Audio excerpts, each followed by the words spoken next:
Welcome to the Underground, the Steel City Underground, the black and gold standard for Pittsburgh Steelers coverage. Now, here's your host, Terry Fletcher.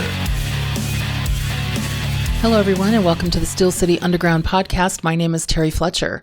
This is the WTF, What the Football Week 12. And so not only do we have Thanksgiving games, but we also have games on Sunday that definitely should be forgotten. And then obviously a Monday night football game that was pretty unremarkable, but there are things to definitely look at when it comes to that game. So let's first start with let's talk turkey on Thanksgiving. So Jared Goff, boy, I don't know. He has 8 fumbles and 5th lost fumbles this season. And yes, he basically sucks. You're probably going to hear that from me all during the podcast today. I'm going to really try and temper that, but there's a lot of sucky football going on right now. I think some of you will definitely agree with me on that. There's also some challenges when it comes to where he's playing and, Detroit. I mean, 0-10-1. It's scary. It's just really scary. So let's move to the Raiders at Dallas. Oh my gosh. How many of you had money on the Dallas game? Well, I know plenty of people at my Thanksgiving party did, because where we ended up at, there were screams from the living room. Mike McCarthy, he's on the COVID list this week, and prayers go out to him. I hope he's okay. But as far as some stupid play calling on Thanksgiving, I don't know what was going on with him, but he had a 2-point conversion in the third that he had no business doing. He tried a 59-yard field goal attempt, which obviously gave the ball back to the other team. It was just a wrong time to do that.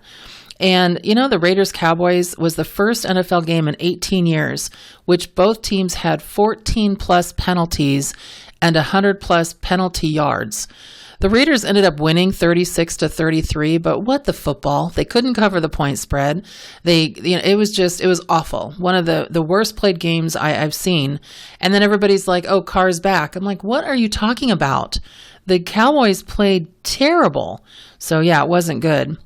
Now, I think the funniest game, and yes, when I say funny, it was funny. Now, many of you know who have heard me speak or heard me on podcasts, different ones, I'm not a Kirk Cousins fan. Of course, there's a lot of worse quarterbacks now, but when he got his $85 million guaranteed a few years ago, when he left Washington, I'm thinking, what are you guys doing? He is not great. He hasn't won anything. Well, guess what?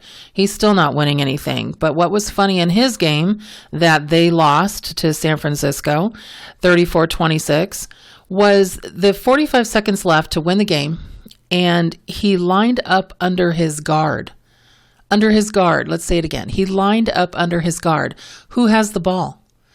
Who has the ball? The center has the ball. So picture that. Well, you don't have to. Go back and watch one of Pat McAfee's podcasts, because he does it audio and video. And he decided to act it out. Funniest thing I've ever seen. He has the center bent over, and he's standing there, and he's looking behind him going, hey, does anybody want the ball? Anybody? I have a ball here, and you've got Kirk Cousins on the right side of him lined up under the guard. Yeah, okay, they deserve to lose that game. That was just insanity. So let's move on to the Ravens game. Oh my goodness. So I get annoyed, not just because I hate the Ravens. If you're a Steeler fan, you hate the Ravens. You just can't help it.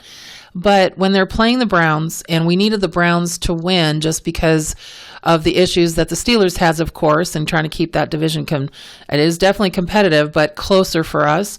The Ravens end up winning 16-10. So I don't want to hear anybody anointing Lamar Jackson, because he had 4 interceptions.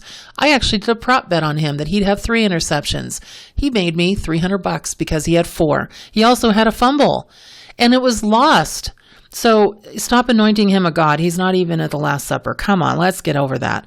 They get lucky. They're just getting lucky. And the Steelers are not getting lucky. Now, I'm sure you've heard Joe, I'm sure you've heard Brian, I'm sure have heard everybody from Ryan Clark to Rocky Blyer to everybody just say that the Steelers right now suck. They're just terrible. There's that word again.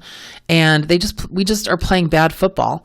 And we lost 41-10 over the Bengals, and they're actually just playing better. Now, we're not in last place because that loss by the Browns put them at 6-6 and our loss put us at 5-5-1.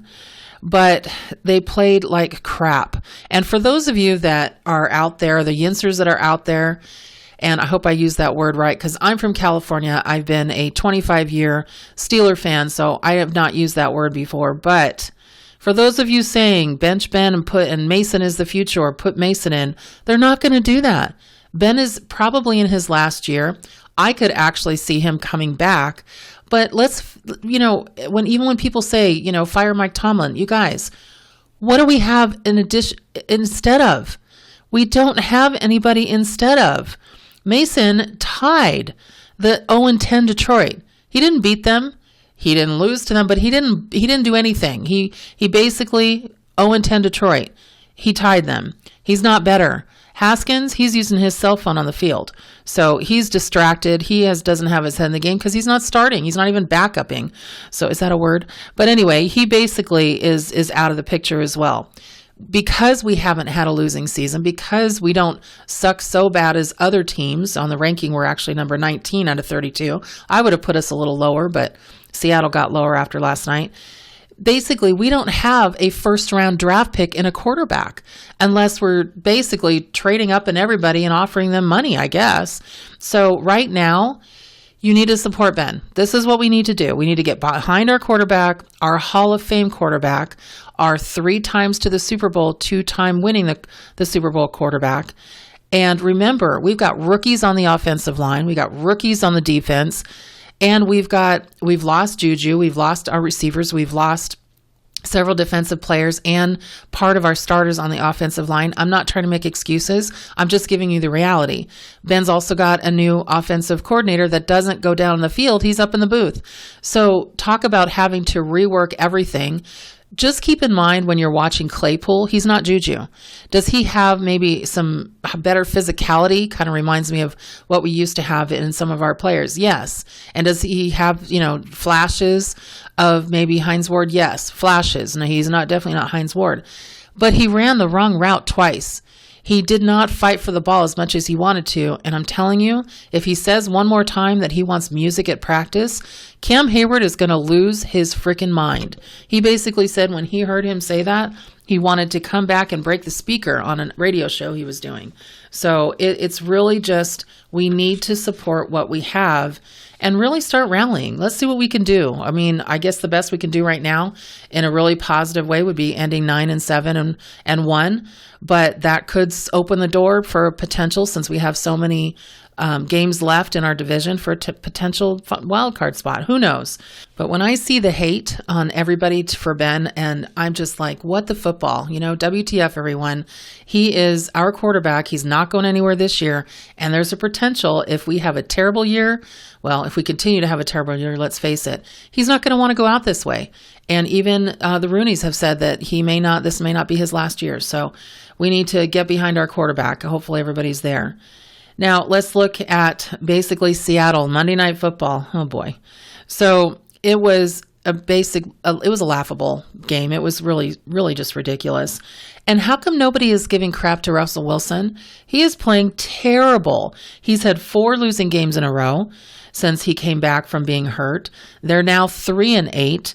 And nobody is saying that. They're like, oh, it's Russell's birthday. Oh, he should still be in the MVP discussion. Oh my gosh. I'm like, what are you talking about? He sucks right now. There's that word again. I just wish that it would be equal hating on everybody and not just on Ben. It's just absolutely crazy what's going on out there. And, when you look at Aaron Rodgers or you look at what's happening in New England, remember, Aaron Rodgers and Tom Brady, their wins this weekend, and this is a huge what the football moment. Their wins were Aaron Rodgers 36-28, okay, by a touchdown. Bucks 38-31, by a touchdown. The other teams are scoring on them enough to win the game. They're in the game until the end, but they're not winning games by blowing out other teams. So just keep that in mind. For me right now, the scary team is New England. He's got a quarterback that on fantasy, he's terrible. But when it comes to a time manager, it reminds me a little bit of Alex Smith. They've outscored other teams in the last 3 games, 135-33. New England is scary. Plus, they have Belichick, who knows what he does behind the scenes. He's like a mad scientist. But they're coming back to really give everybody a run for their money. I mean, they beat the Titans 36-13. Now, the Titans have a very weakened everything. They're losing players like we are, but I'm telling you, they're the ones that I think are going to be scary. Even when you think of the Chiefs, they're not doing that great. Even though they have won the last couple of games, not by much. So they're also giving up quite a few points to opposing teams. Now here's a WTF, which really kind of is unfortunate. And do I have to say it again? Yes, it sucks. TJ Watt is on the COVID list, but we have a lot of people on the COVID list. It came out with I think there was 8 players in Dallas. We've got 1. There's several other teams that have a few players. Thanksgiving COVID. So everybody went home, spent time with their family, who knows where family's been, and friends of family and friends of friends of friends. And here you go. And now we've got a little bit of a COVID outbreak. So we have had that throughout the season, and it's been like, oh shoot, WTF. But I think this is now we're going to see it just a little bit more, especially with a new variant out there. So everybody be safe, make sure that you're taking care of it. But the one thing I was kind of thinking about when it comes to running backs, and I was just kind of going around and thinking about what the football. Guess who is out again with more injuries? Christian McCaffrey. And everybody just thinks he is the second coming to running backs. Well, he was good at one time, just like Todd Gurley. But have you heard about Todd Gurley? Had you heard from him lately? No, he basically is out of the league because he was injury prone. Christian McCaffrey, last year 3 games, this year 7 games, twice on IR. He is absolutely a injury prone running back. And then somebody came out today and said, what about trading Zeke from the Cowboys? Get value for him now. He doesn't give effort. He may be okay when he first came out as a rookie. He did some good things, notwithstanding jumping into the Salvation Army bin and creating some havoc there. Now, I think he should have got fined for that, but he wasn't at that point because that is a prop. But it created some donations there, so whatever. But you know what? If you can trade him and get any value for him now, trade him. What are you guys doing out there? Your season is in the balance as well. But just think about that when it comes to running backs. And who do we have on the running back side behind our running back Najee? We've got who? McFarland was out there. We've got Benny Snell, and we've got Balaj. Those guys are just not cutting it as backups. They're really not giving a break to Harris that we need for years to come. So we need to pick up somebody. That's where my WTF is going to end today. Let's pick up a backup running back. Let's find somebody that's out there that can add some value to our backfield. Anything. We've got to make a change. We've got to do something just to, let's get James Washington more involved. Anybody that's going to step on the field and know that it's about fighting. So we've got to fight to get through it. Hopefully we don't have a losing season. First time it would be in 18 years for Ben. First time in 15 for Mike Tomlin. If that happens, and all of us will be like, what the football. But remember, neither one of them have had a losing season. And how many losing seasons did Coach Cowher have before he made it to his only trip to the Super Bowl in 14 years?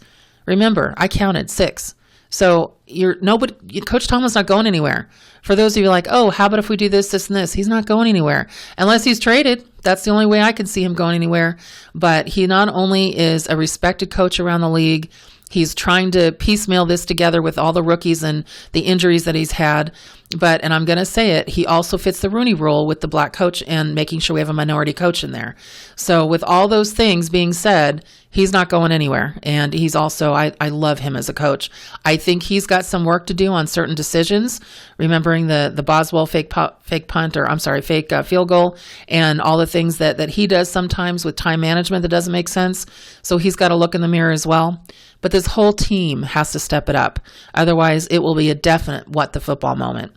All right, well, hopefully week 13 is going to be just a little bit more positive. We do see the Ravens, and that is going to be a challenge. There's no question. But other teams are keeping them under 15 points a game. Let's see what we can do as far as that as well. So signing off now, my name is Terry Fletcher. This is the WTF Steel City Underground podcast. Everyone make it a great day and a great rest of your week. We would like to thank you for listening and remind our listeners to follow us on social media and our website, www.steelcityunderground.com.